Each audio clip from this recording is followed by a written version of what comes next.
राणा साहब एक बहुत अमीर और आलीशान हवेली का मालिक था। उन्हें अपने से 10 साल छोटी उम्र की लड़की से प्यार हो गया। वो लड़की राणा साहब को अपने प्यार के मायाजाल में फंसाकर उनकी जायदाद को छीन लेना चाहते थे।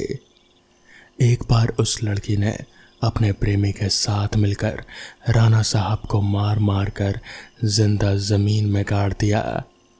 राणा साहब चिल्लाए, लेकिन उस लड़की ने उनकी एक ना सुने। बाद में राणा साहब ने मरते मरते श्राप दिया कि मैं किसी को नहीं छोड़ूंगा, हर प्रेमी को मार दूंगा। जिस तरह मेरे साथ धोखा हुआ है, मैं हर प्रेमी को मिटा दूंगा। मैं सबको मिट्टी में मिला दूंगा। और इतना कहते ही राणा साहब की मौत हो गई। उस दिन के बाद वो जगह और वो हवेली श्रापित हो चुकी थी।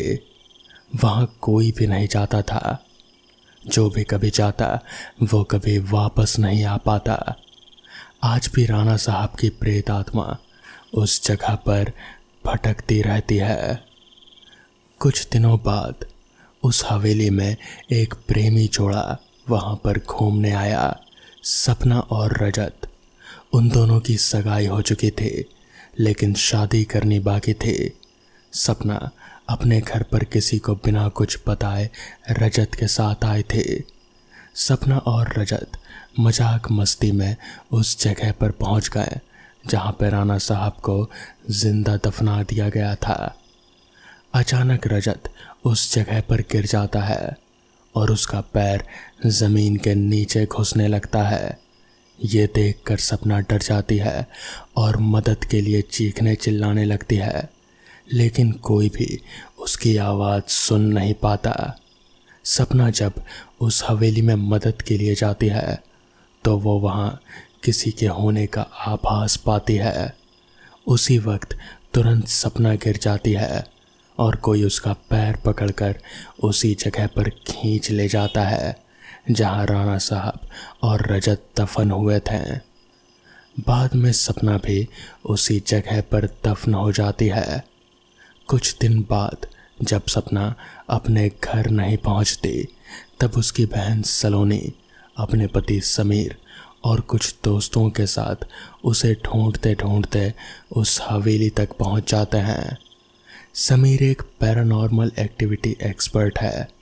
वो जब उस हवेली पर पहुंचे तब समीर को पता चला कि यहाँ पर किसी बुरी आत्मा का वास है। उसने सबको सूचित कर दिया। उसी रात को उन सभी के साथ कुछ अजीबोगरीब घटनाएं होने लगती है, जैसे कि नल से पानी टपकना, अपने बेडरूम में मिट्टी का आ जाना, रूम की खिड़की अपने आप हिलने लगना, किसी के रोने और चिल्लाने की आवाज़ आना। ये सब देखकर वो सभी डर जाते हैं और उनमें से एक जो भागने की कोशिश करता है, वो भागते भागते एकदम से ज़मीन में धंस जाता है। जब सब लोग भागकर वहाँ उसके पास जाते हैं तो पाते हैं कि वो ज़मीन में दफन हो चुका है। उसका कहीं कोई नामो निशान नहीं मिलता। समीर समझ जाता है कि उस हवेली में जो भी प्रेत आत्मा है वो बहुत ही खतरनाक है और बहुत ही गुस्से में है। अगर वो लोग यहाँ से भागने की कोशिश करें तो शायद वो लोग कभी भी जिंदा निकल नहीं पाएंगे। समीर वहीं पर बैठे कुछ प्लान बनाने लगता है। तभी कुछ देर बाद उसके दिमाग में ख्याल आता है कि वो लोग क्यों ना एक एक करके इस हवेली से बाहर निकलें और भागने की कोशिश ना करते हुए चुपचाप दबे कदमों से बाहर निकलें। सब लोग इसी तरह से एक एक करके भागने की कोशिश ना करते हुए भगवान का नाम लेते लेते उस हवेली से बाहर निकल जाते हैं। अगले दिन उस हवेली में सुबह के वक्त पुलिस पहुंचती है। पुलिस को उस हवेली के आसपास खुदाई करने पर 3 लाशें मिलती हैं। उनमें से 2 लाशें सपना और रजत की थी और तीसरी उनके दोस्त की। उसके बाद से पुलिस ने उस हवेली को हमेशा हमेशा के लिए बंद कर दिया। आज भी वो हवेली उसी जगह पर खड़ी है, मगर वहाँ कोई भी जाने की हिम्मत नहीं करता। तो दोस्तों, ये थी आज की पहली कहानी। तो चलिए बढ़ते हैं आज की दूसरी कहानी की ओर। वो बड़े ही सधे कदमों से चला जा रहा था। उसके कदम इतने हौले हौले उठ रहे थे कि एक पाँव के उठने का आभास दूसरे पाँव को भी नहीं हो पा रहा था। उसकी धड़कनें बढ़ी हुई थी, पर किसी तरह उस आदमी ने अपनी धड़कनों को काबू किया हुआ था। चारों ओर डरती नज़रों से देखता हुआ आखिर वो अपनी मंजिल तक पहुंच ही गया। वो अब धीरे धीरे सीढ़ियां उतर रहा था। नीचे पहुंचकर उसने धीरे से अपने साथ लाई उस छोटी सी बाल्टी को उस बावड़ी के पानी में डुबोया। बाल्टी भर लेने के बाद फिर वो उन्हीं सधे कदमों से ऊपर आने लगा। ऊपर पहुंचकर उसने राहत की सांस ली, लेकिन तभी वो दिख गया जिसका उसे डर था। उसे देखकर वो थर थर कांपने लगा, पर इस कपकपाहट में भी उसने बाल्टी के पानी को गिरने नहीं दिया। उसने धीरे से वो बाल्टी एक किनारे पर रख दी और उसके पैरों पर गिरकर गिड़गिड़ाने लगा। मालिक, मालिक, बस एक बाल्टी पानी मालिक, चाहे तो आधी कर लो। सूरज, तेरी इतनी औकात कि तू ठाकुर की बावड़ी मेरी बावड़ी से पानी चुराए? माफ़ी मालिक। हम जिस बावड़ी से पानी ले जाते हैं, कल तक वो बावड़ी साफ़ हो जाएगी। आज ये पानी ले जाने तो मालिक। मेरे लड़के को बुखार है, प्यास से उसका गला सूख रहा है मालिक। उसे उस बावड़ी के गंदे पानी को नहीं पिला सकता मालिक। ठाकुर गरज कर बोला, तो क्या चोरी करने की बात थी? जैसे सब ले जाते हैं वैसे ही ले जाता। उसने नीचे नजरें किए हुए कहा, बच्चे की बीमारी में सारा पैसा उठ गया मालिक। खाने को थोड़ा बहुत रूखा सूखा है, पानी खरीदने को पैसा कहाँ से लाता? तो तू क्या समझता है ये ठाकुर ऐसे तुझे पानी ले जाने देगा? दया कर दो मालिक, मेरा बच्चा मर जाएगा। मरता है तो मरने दे, ये पानी तू नहीं ले जा सकता। ठाकुर बाल्टी को लात मारने के लिए उस ओर बढ़ा। बाल्टी के आगे सूरज हाथ जोड़कर खड़ा हो गया। सूरज, सामने से हट जा, नहीं तो तेरी लाश गिरेगी। पर सूरज नहीं हटा। उसके आगे प्यास से व्याकुल अपने बच्चे का चेहरा घूम रहा था।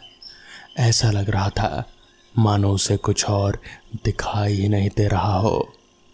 और कुछ मिनट बाद उस बावड़ी के बगल में रखी हुई नुकीली लोहे की रॉड उस लाश के सीने में धंसी हुई थी, और उस लाश से बहता हुआ खून बावड़ी के पानी में मिलकर पानी को लाल कर रहा था। इस घटना के समय उन दो व्यक्तियों के अलावा वहाँ कोई तीसरा मौजूद नहीं था।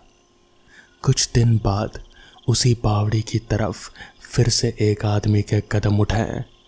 उसे डर भी लग रहा था, लेकिन क्योंकि दूसरी बावड़ी गांव से दूर थी, इसलिए वो मजबूरन उस बावड़ी में पानी लेने को गया था। उसे अपनी पत्नी पर गुस्सा भी आ रहा था कि उसने दिन रहते पानी क्यों नहीं लाया, और घर में पानी नहीं था तो बताया भी तो अंधेरा होने पर। वो धीरे धीरे बावड़ी में उतरा, अपनी बाल्टी में पानी भरा और ऊपर आ गया। पर ये क्या, जैसे ही उसने अपनी बाल्टी में देखा, सारा पानी लाल था, खून की तरह लाल, गाढ़ा, चिपचिपा। उसने डर से वो बाल्टी वहीं उलट दी। नीचे बावड़ी से एक आवाज़ गूंजी, इस बावड़ी से पानी ले जाना इतना आसान है क्या?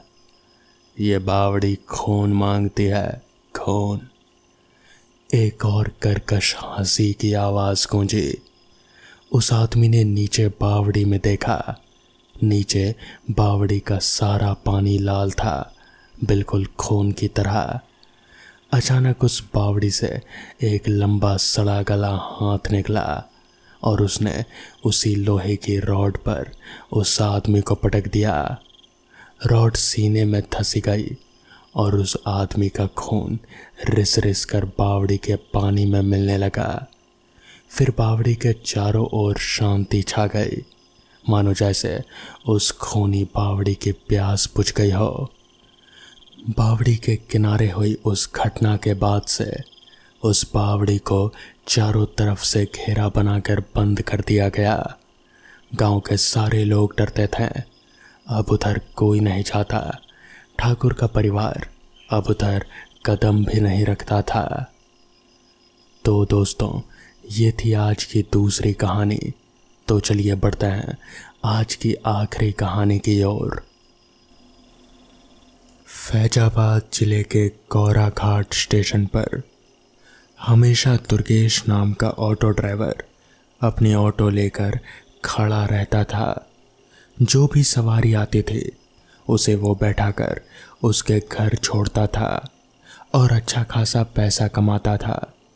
एक दिन की बात है कि उस दिन ज़ोर ज़ोर से बारिश हो रही थी और रह रह कर बिजली चमक रहे थे। रात के समय साफ साफ कुछ भी दिखाई नहीं दे रहा था। वो वापस अपने घर आने को सोच रहा था, क्योंकि इस बारिश में किसी भी सवारी का मिलना जैसे नामुमकिन सा था। उसे याद आया कि 1 घंटे बाद एक पैसेंजर ट्रेन आने वाली है और वो फिर से वहीं रुक गया, इस आस में कि हो सकता है उस ट्रेन से उसे कोई सवारी मिल जाए। इतने में ही और घना अंधेरा छा गया। अंधेरा इतना कि जैसे हाथ को हाथ दिखाना भी मुश्किल हो। इतने में ही ट्रेन आ गई और बिजली रह रह कर चमक रही थी। तभी ट्रेन में से एक सुंदर सी लड़की बाहर निकली, जिसकी उम्र करीब 19 या 20 साल रही होगी। उसके कंधे पर बैग और हाथों में सूटकेस था, जैसे शहर से आ रही हो। और वो सीधे उस ऑटो ड्राइवर की तरफ आकर रुकी और बोली, मुझे रामपुर जाना है, क्या आप मुझे वहाँ तक छोड़ देंगे? तो इस पर दुर्गेश बोला, मेम साहब, अगर अभी इस वक्त चलूँगा तो देखो 500 रुपया लूँगा, क्योंकि रामपुर यहाँ से काफ़ी दूर है, और अगर सुबह चलोगी तो 200 में ही चलूँगा। लड़की ने बोला, आप 500 ले लेना, लेकिन मुझे अभी घर पहुँचा दो। दुर्गेश ने ठीक है कहा, पहले 500 निकालो, फिर लेकर चलूँगा मेम साहब। तो इस पर उस लड़की ने कहा, देखिए अभी तो मेरे पास सिर्फ 300 ही है, इसलिए तो कह रही हूँ कि घर पहुँचा दो, वहाँ से मैं आपको 200 दे दूँगी। दुर्गेश ने अपना सिर हिलाकर ठीक है कहा और फिर ऑटो चल पड़ी। वो लड़की पीछे चुपचाप बैठी हुई थी और दुर्गेश भी चुपचाप ऑटो चलाए जा रहा था। रामपुर स्टेशन से काफ़ी दूर था, तो वहाँ पहुँचने में अभी समय लगने वाला था। दुर्गेश तेजी से ऑटो को भगाए जा रहा था। रास्ते पर दूर दूर तक उसकी ऑटो के अलावा और कोई भी गाड़ी नज़र नहीं आ रहे थे। तभी दुर्गेश ने बात करने के इरादे से उस लड़की से पूछा, आप इतनी रात गए कहाँ से आ रही थी मेम साहब? तो इस पर उस लड़की ने कोई जवाब नहीं दिया। दुर्गेश को लगा कि शायद वो बात नहीं करना चाहती, इसलिए दुर्गेश ने भी फिर कुछ नहीं कहा और चुपचाप ऑटो चलाने लगा। कुछ देर बाद दुर्गेश रामपुर पहुंचा और फिर उस लड़की के बताए एड्रेस पर रुका। ऑटो रुकी और वो लड़की ऑटो से उतरकर घर के अंदर की ओर जाने लगी। तभी दुर्गेश ने उस लड़की को कहा, मेम साहब ज़रा जल्दी कीजिएगा, मौसम ख़राब हो रहा है। ये सुनकर भी ना तो वो लड़की रुकी और ना ही कोई जवाब दिया। वो सीधे चलते चलते घर के अंदर चली गई।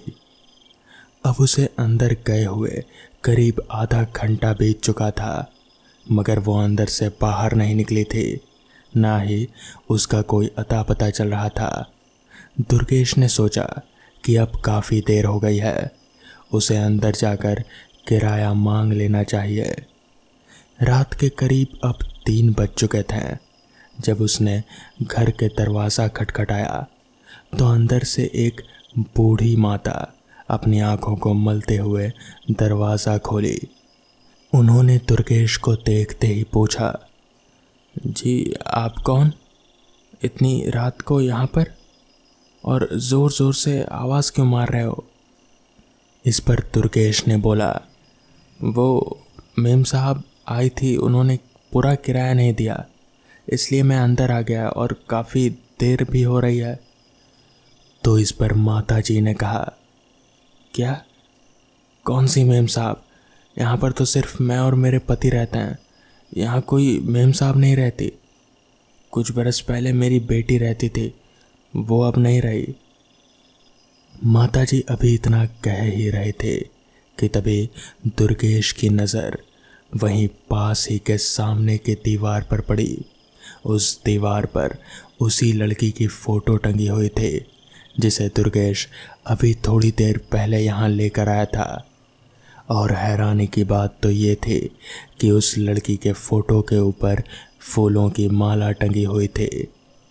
तभी दुर्गेश ने फ़ोटो की तरफ इशारा करते हुए कहा, वो यही थी वो मेम साहब, मैं इन्हें ही लेकर आया था। दुर्गेश की बात सुन उन माताजी ने कहा, ऐसा नहीं हो सकता, ऐसा नहीं हो सकता बेटा, इसको मरे कई साल हो गए, यही तो मेरी बेटी थी। ये सुनकर तो दुर्गेश के पैरों तले जैसे ज़मीन ही खिसक गई। दुर्गेश को कुछ समझ नहीं आ रहा था कि आखिर ये सब चल क्या रहा है। क्या वो अभी अभी एक आत्मा को लेकर आया या फिर कुछ और? दुर्गेश को कुछ भी समझ में नहीं आ रहा था। वो भागते भागते अपनी ऑटो के पास आया और फिर अपनी ऑटो लेकर वहाँ से चल पड़ा अपने घर की ओर। रास्ते पर वो यही सोचता रहा कि आखिर वो लड़की थी कौन? अगर वो आत्मा थी तो फिर उसने मुझे ही क्यों चुना उसके घर तक छोड़ने को? और फिर वो ट्रेन से उतरकर अपने घर क्यों जा रहे थे? इन सवालों के जवाब दुर्गेश को कभी भी मिल नहीं पा रहे थे। दुर्गेश अभी अपनी ऑटो लेकर तेजी से घर की ओर आगे बढ़ ही रहा था कि तभी उसने रियर व्यू मिरर में पीछे की तरफ देखा तो पीछे का नज़ारा देखकर उसके पैरों तले की ज़मीन खिसक गई। उसके पीछे वही लड़की बैठी हुई थी जिसे थोड़ी देर पहले दुर्गेश ने घर छोड़ा था। अब तो दुर्गेश की हैरानी का कोई ठिकाना नहीं रहा। उसे कुछ भी समझ में नहीं आ रहा था कि ये लड़की वापस से उसकी ऑटो रिक्शा में कैसे आ गई। वो रियर व्यू मिरर में कभी देखता तो कभी सामने रोड पर अपनी ऑटो संभालता। इसी बीच अचानक से डर की वजह से ऑटो पर से उसका नियंत्रण हटा और फिर ऑटो सड़क से नीचे उतरकर एक पेड़ से जा टकराई। अगली सुबह उस रास्ते पर बहुत ज़्यादा भीड़ जमी हुई थी। पुलिस भी वहाँ पर आए हुए थे। दुर्गेश की ऑटो सड़क से नीचे उतरकर एक पेड़ से ठुकी हुई थी। सामने का कांच टूटा हुआ और उस कांच के अंदर घुसकर एक लकड़ी दुर्गेश के सिर के आर पार हो चुकी थी। जी हाँ, दुर्गेश मारा जा चुका था और वहीं ऑटो के पिछली सीट पर 100 के 2 नोट रखे हुए थे, यानी 200 रुपये। तो दोस्तों, ये थी आज की कहानियाँ। अगर आपको ये कहानियाँ पसंद आई हो तो वीडियो को लाइक और चैनल को सब्सक्राइब करना ना भूलें। तो मैं आपका दोस्त आर्यन जल्द ही मिलूँगा आपसे ऐसी ही नई कहानियों के साथ। तब तक के लिए अपना ख्याल रखें।